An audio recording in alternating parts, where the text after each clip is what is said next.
クッキングです。業務スーパーのチキンのトマト煮でポトフを作ります。業務スーパーのチキンのトマト煮です。初めて購入しましたが、結構な人気商品みたいですね。業務スーパーのサイトで商品説明を見たら、国内自社関連工場製造で安全安心に自信あり、骨付きの鶏もも肉を香味野菜たっぷりのトマトソースで柔らかく煮込みましたって、味にも自信があるみたいです。骨付き鶏もも肉が2本入り。温め方は湯煎か電子レンジ。簡単にいただけますね。アレルギー情報はこちらで、栄養成分表示はこちらです。このままでも美味しそうですけど、早速アレンジしていきます。まずは人参2分の1本使います。下の部分と皮を剥いていきます。本当は皮は剥かなくてもいいんですが、我が家の住人は剥いてほしいみたいなので、とりあえず剥きます。そして大きめの乱切りにします。次はエリンギです。適当な大きさに切ります。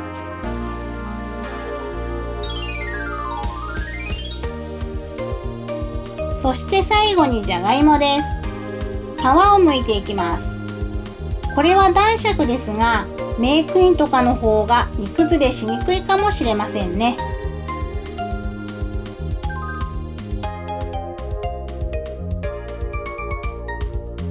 じゃがいもの芽の部分は食中毒の原因になる可能性があるので、しっかり取り除いてくださいね。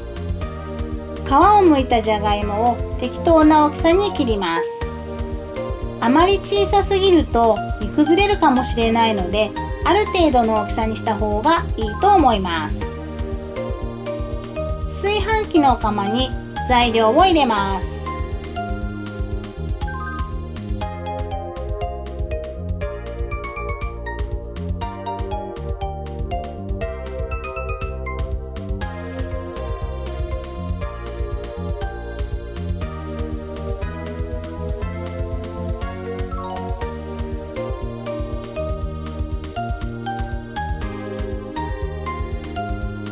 ここにチキンのトマト煮を加えます。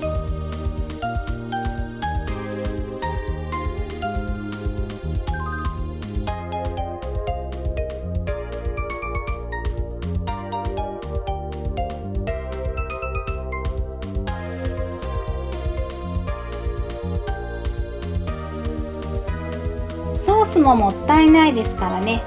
しっかり袋を絞って加えていきます。次に調味料を加えます。コンソメ小さじ2、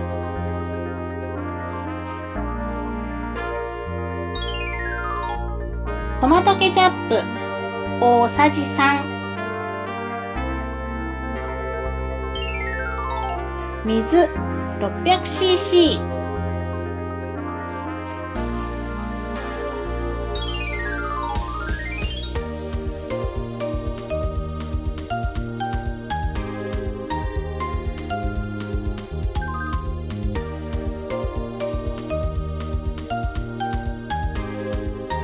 炊飯器で早炊きにしていきます。